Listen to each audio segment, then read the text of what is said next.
wenn du meinst. Hey, Schwesterchen.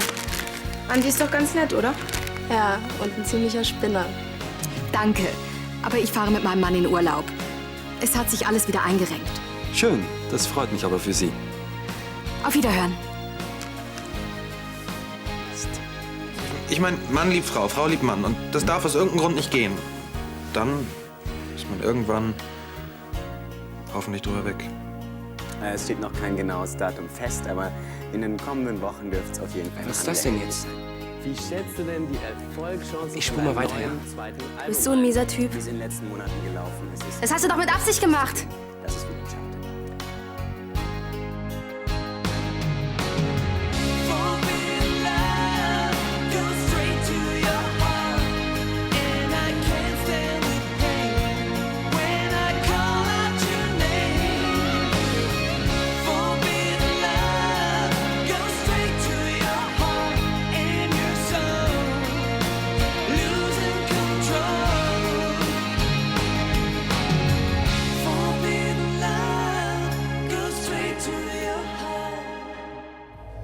Aber sonst geht's dir noch ganz gut, ja? Was hab ich denn damit zu tun? Ey, tu doch nicht so. Ich weiß genau, dass du mir mit dem Interview von Christian eine reinwürgen wolltest. Jetzt bleib mal ganz ruhig. Ich habe keine Ahnung, wie das auf das Band gekommen ist. Lara, wir wollten uns einen Bericht über die Panamerikaner anschauen. Das mit Christian war... Ja, totale Berechnung von ihm. Prima, hast es mal wieder geschafft. Bist jetzt zufrieden? Ich habe echt nichts damit zu tun. Lara, warte. Der Bericht fängt doch gerade an. Na dann viel Spaß. Mensch, das war reiner Zufall. Sag ich doch. Komm jetzt her, wir gucken uns den Bericht zusammen an. Hm? Einmal im Jahr ist Mexiko Mach, was du willst. Ich bleib keine Sekunde länger hier. Der Welt. La Carrera Panamericana. Habe ich gerade irgendwas verpasst? Ein 1950er Packard oder ein 53er Hudson und dann 60. So, Jungs, das ist Marie Beinbach, das ist eure Ansprechpartnerin. Hi, ich bin Daniela. Ihr habt das Studio gebucht? Ja? Ist alles stark klar. Kommt mit. Okay. Du bist der erste Lichtblick heute. Dann wird es die höchste Zeit, dass ich komme, was? Wollen wir uns nicht setzen? Klar, gern. Scheint ja ganz schön was los zu sein hier. Das ist noch untertrieben. Ja, das heißt ja nicht ohne Grund. Da, wo Menschen singen, lass dich ruhig nieder, denn böse Menschen haben keine Lieder. Wenn du das so siehst. Aber du hast ja recht. Die Arbeit tut mir gut. Hast du dich in letzter Zeit mal mit Henning getroffen? Was soll denn jetzt die Frage? Ach so. Ich dachte, du hast vielleicht eine neue Bekannte kennengelernt. Hattet ihr einen schönen Urlaub? Der Herbst in der Provence ist himmlisch. Ach, das glaube ich. Ich war schon so lange nicht mehr da. Und die köstlichen Weine. Ein Gedicht, das stimmt. Besonders, wenn man ihn mit so einer bezaubernden Frau an seiner Seite genießen darf. Aber das Schönste war, dass wir endlich mal Zeit füreinander hatten. Und Ruhe. Keine Anrufe, nichts. Wir waren für niemanden erreichbar. Was sich jetzt gleich wieder ändert. Entschuldige mich. Angelo, Hallo? bringen Sie bitte die Speisekarte und eine Flasche von dem 83er Domain. Ist was zu feiern? Ich glaube, ja. Es tut mir schrecklich leid, aber ich muss noch mal in die Firma. Es geht nicht anders. Wenn es sein muss. Möchtest du mich kurz begleiten? Ich warte lieber hier auf dich. Ich verspreche dir, es dauert nicht lange.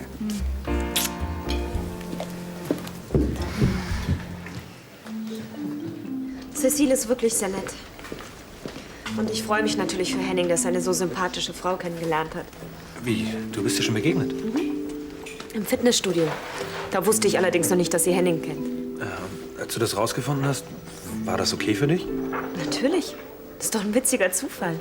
Marie, du willst mir doch jetzt nicht wirklich erzählen, dass diese Situation für dich irgendwie amüsant ist. Ja, es hat mich natürlich nicht ganz kalt gelassen, die beiden zusammen zu sehen. Siehst du, das hätte mich auch wirklich gewundert. Cecile ist nur eine gute Bekannte. Ja, das ist meistens am Anfang so. Henning hat gesagt, dass das nicht zur Debatte steht. Und selbst wenn, ich kann ihm doch nicht ewig nachtrauern. Ewig vielleicht nicht, aber im Moment schon, oder? Nein. Nein, mach dir keine Sorgen. Ich habe damit kein Problem. Ehrlich nicht, glaub mir. Auf euer wiedergewonnenes Glück. Ich dachte, jetzt ist alles vorbei, als Martin mit gepackten Koffern vor mir stand. Ja, dann hat er mich gebeten, mit ihm nach Südfrankreich zu fahren. Ich freue mich so für dich. Sag mal, und der Streit wegen Tanja und Lukas ist endgültig ausgeräumt? Ja, zum Glück. Um des lieben Friedens willen habe ich den Kontakt zu Lukas Roloff abgebrochen. Schönen guten Tag, Lukas. Ja, schön, dass du auch mal kommst. Gucken wir mal, ob es ein schöner Tag wird. Der Beinbach ist mir gerade über den Weg gelaufen. Martin hat dir hoffentlich geglaubt, dass Lukas dich nur trösten wollte, als er mit den Blumen vor der Tür stand. Naja, also begeistert war er nicht. Du weißt ja, was für eine Meinung Martin von Lukas hat. Sie hat sich also wieder mit ihrem Mann versöhnt. Erst darf ich Seelentröster spielen, kaum ist der Alte zurück, bin ich abgemeldet. Hast du wirklich gedacht, sie will mehr von dir? Sie brauchte Beistand. Den hast du ihr gegeben. Es gibt mehrere Wege, eine Frau zu erobern. Und einer davon ist, den Verständnisvollen zu spielen. Du meinst, wäre ihr Mann nicht wieder aufgetaucht? Ja, natürlich. Nein, also ich denke nicht, dass Lukas Roloff was von mir wollte. Er wollte mir einfach nur in meiner schwierigen Lage beistehen. Ohne weitere Absichten? Ja, natürlich. Charlie, das hätte ich doch bemerkt. Lukas Roloff hat sich wie ein formvollendeter Gentleman benommen. Was ich mir alles anhören musste. Vielleicht hätte ich deutlicher werden sollen, wenn du verstehst, was ich meine. Die Chance hast du jetzt wohl verspielt. Sowas von spießig. Nur wegen ihrem Herrn Gemahl wünscht sie keinen weiteren Kontakt zu mir. Liegt dir wirklich so viel an ihr? Natürlich nicht. Aber als Einstieg in die richtigen Kreise wäre sie ideal gewesen. Jetzt muss ich mir was anderes überlegen. Du, wenn ich dir irgendwie helfen kann? Ja, was glaubst du, warum ich hier mit dir rumstehe? Zum Taubenfüttern? Komm, lass uns gehen. Ja, komm.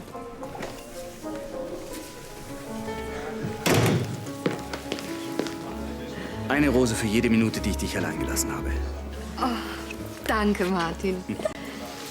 Frau Schneider? Danke. Wie komme ich denn zu der Ehre? Weil meine Frau keine bessere Gesellschaft in der Zeit hätte haben können. Oh, mein Schatz.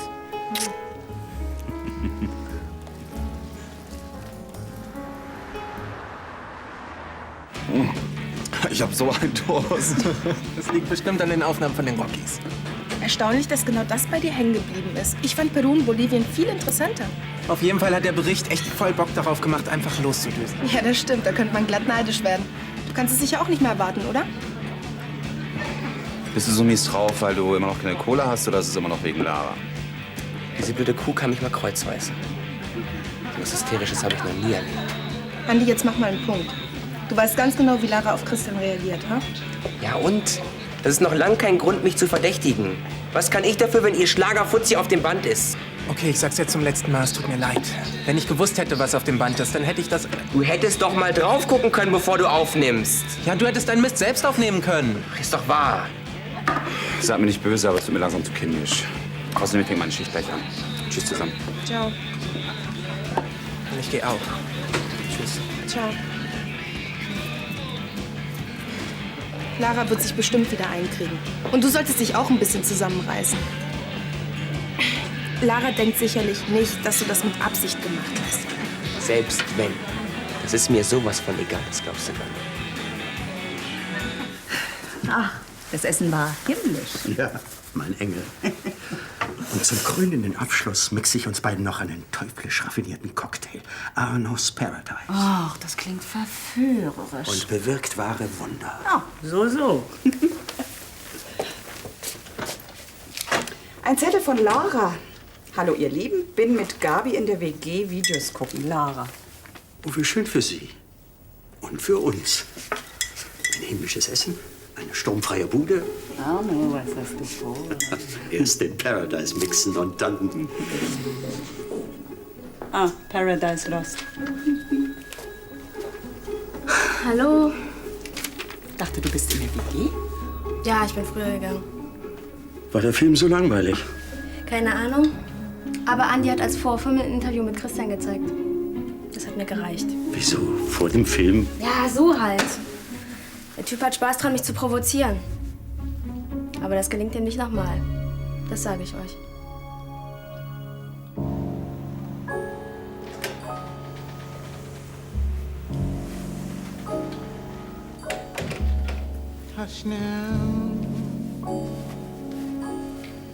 Charlie? Mein Gott, Oliver, hast du mich erschreckt. Was machst du denn hier? Ich habe gerade im Vorbeigehen noch Licht gesehen. Ja, ich habe alles für morgen vorbereitet. Jetzt, wo du mit einem fertig bist, spielst du noch ein bisschen deinen eigenen Gast. Sitzt du eigentlich öfter noch so ganz alleine hier? Klar, warum nicht? Ich genieße die Ruhe, wenn die Gäste weg sind. Also für mich wäre das ja nichts. Ich bin immer heilfroh, wenn ich nach der Schicht gleich nach Hause kann. Zu Tom. Ja. Also nicht, dass ich nicht gerne hier arbeiten würde oder so. Es ist schön, wenn jemand zu Hause wartet. Das fehlt dir ganz schön, oder? Jeden Tag bewirte ich Paare, Menschen, die sich finden, sich zu romantischen Essen einladen. Ich freue mich natürlich, von glücklichen Gesichtern umgeben zu sein, aber ich wünsche mir das auch, wenn ich abends in den Spiegel schaue. Dir läuft auch noch der Richtige über den Weg. Ganz bestimmt. Vielleicht war ich ja in meinem vorigen Leben ein männermordender Vamp. Sitze deshalb jetzt auf dem Trockenen. Das meinst du doch nicht wirklich. Nein.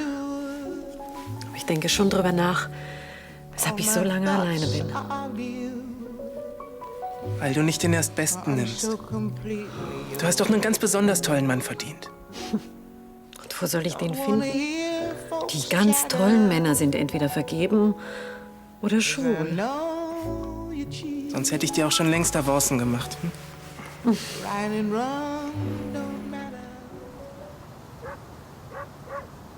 Oh, guten Morgen. Na, gut geschlafen?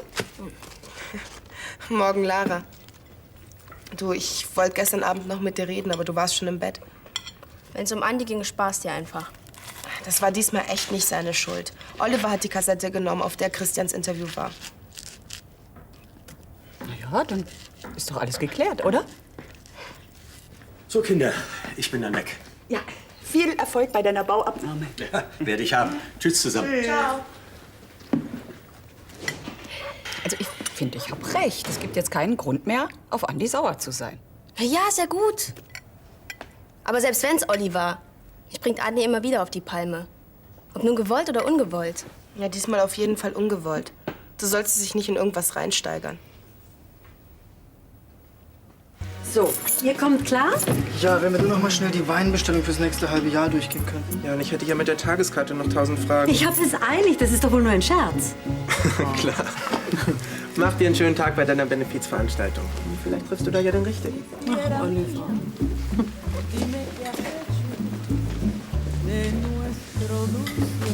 Im Grunde genommen bin ich ganz froh, dass Sie über Marie und mich Bescheid wissen. Ja, und ich werde es in Zukunft vermeiden, dass Sie durch mich aufeinandertreffen. Ach, irgendwann können wir auch wieder normal miteinander umgehen. Hallo, ihr beiden. Hallo. Habt ihr schon was vor? Ja, deshalb sind wir hier. Ich fahre nämlich jetzt zu einer Benefizveranstaltung für junge Düsseldorfer Künstler. Es werden interessante Leute da sein. Martin und Beatrice wollten auch vorbeischauen. Nichts für ungut, Charlie, aber mir ist nicht nach großen Veranstaltungen, es sei denn... Ich würde auch lieber hier gemütlich frühstücken. Naja, also dann macht euch einen schönen Tag. Danke. Ich muss los. Tschüss, viel Spaß. Danke. Gnädige Frau, Herr von Anstetten, schön, Sie wieder mal bei uns begrüßen zu dürfen. Wir sind doch fast jeden Tag hier. Ja, eben, ich auch. Und jeder Tag ist hier wie ein Fest. Haben Sie schon einen Wunsch? Ja, bitte 2-mal Frühstück. Gerne. Danke. Hallo zusammen. Marc. Darf ich vorstellen? Marc Roloff, Cécile de Marron. Schön, Sie kennenzulernen. Hallo. Wollen Sie sich nicht zu uns setzen? Na klar, auf einen Kaffee gern. Okay.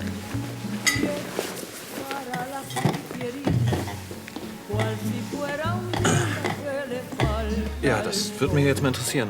Wo haben Sie denn Henning kennengelernt? Bestimmt auf dem Schönheitswettbewerb. Nicht ganz. Ich habe Henning geholfen, etwas Geld zu gewinnen. Ach so. Also wenn das ein Hobby von Ihnen sein sollte, ich stelle mich gern mal zur Verfügung.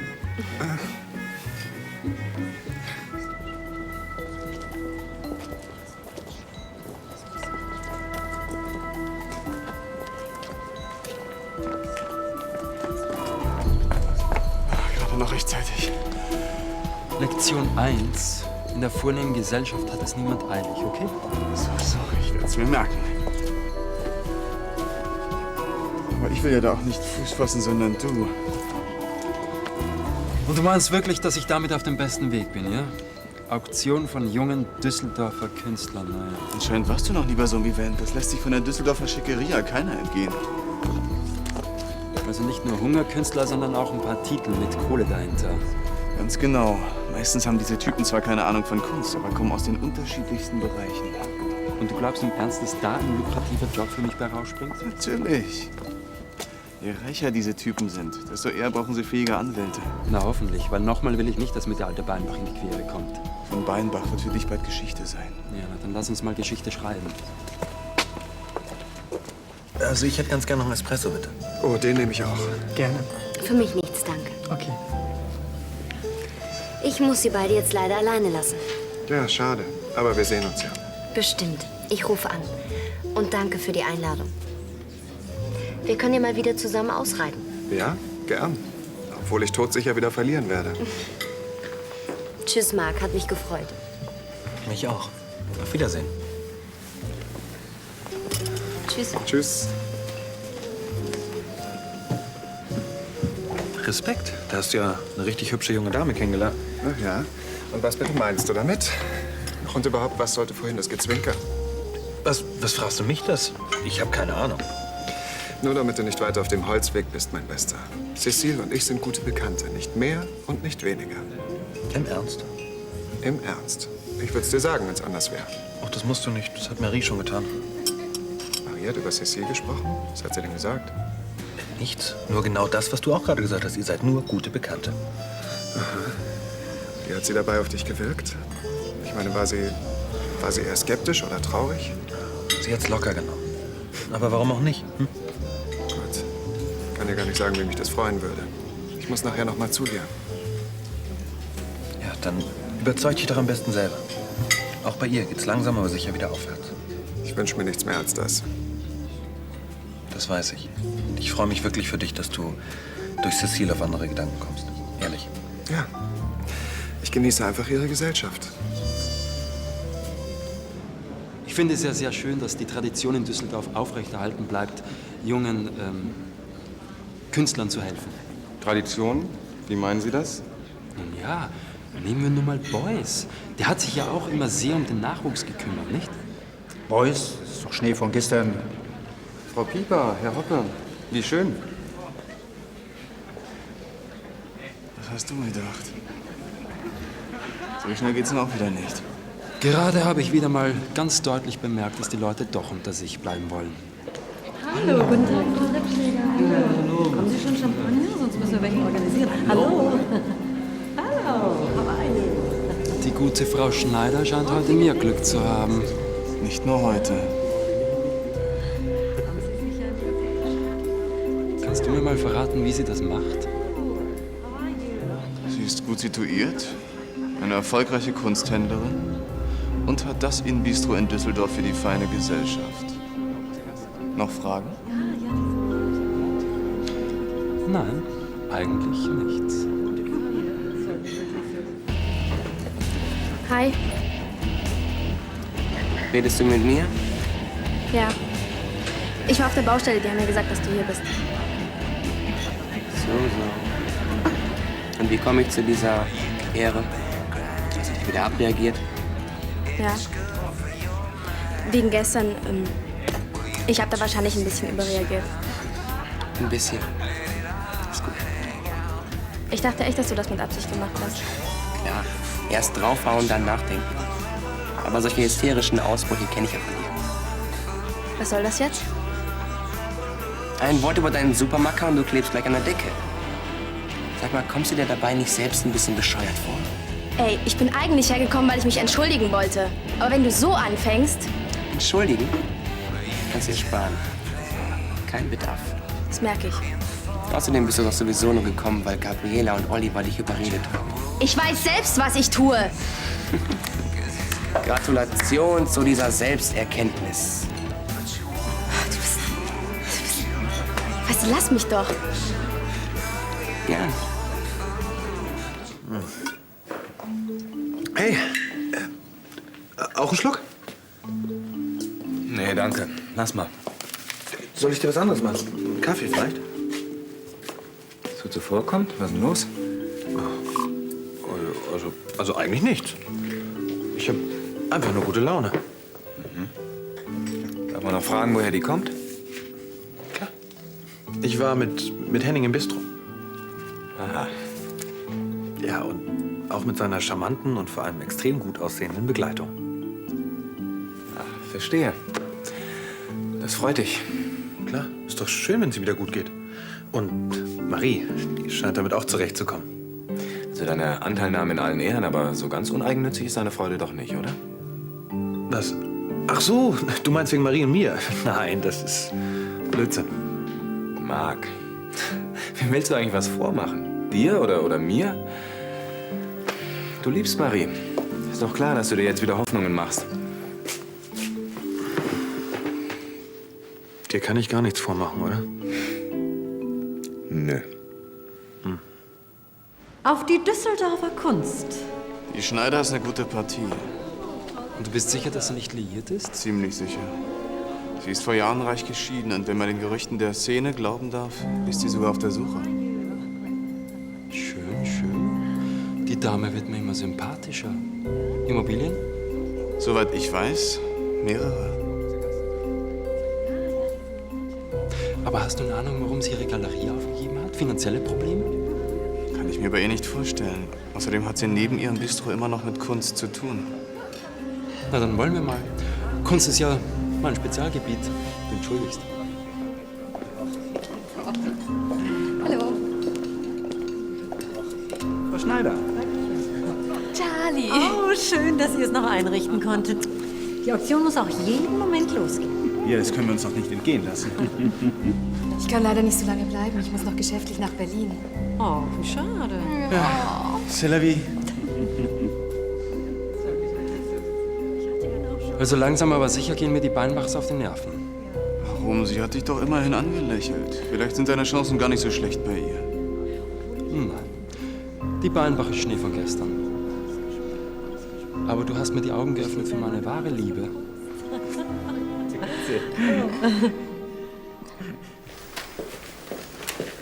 Hi, Marc. Hi, Daniela. Alles klar? Oh, geht so, danke. Wenn du zu Marie willst, die ist im Büro. Danke. Marc, der eine kommt, der andere geht. Willst du zu Marie? Ja. Da wird sie sich aber freuen. Wie geht's dir denn? Ganz gut, denke ich. Obwohl ich mir ja schon ein paar Gedanken gemacht habe wegen... Naja, du weißt schon. Aber das mit Cecile ist okay für Sie? Ja. Offensichtlich hat sie kein Problem damit. Das ist doch mal eine gute Nachricht. Ja, allerdings. Ich muss zur Arbeit, Tex. Mach's gut. Mach's gut. Ja, gut. Ja, wieder. Ja, wieder.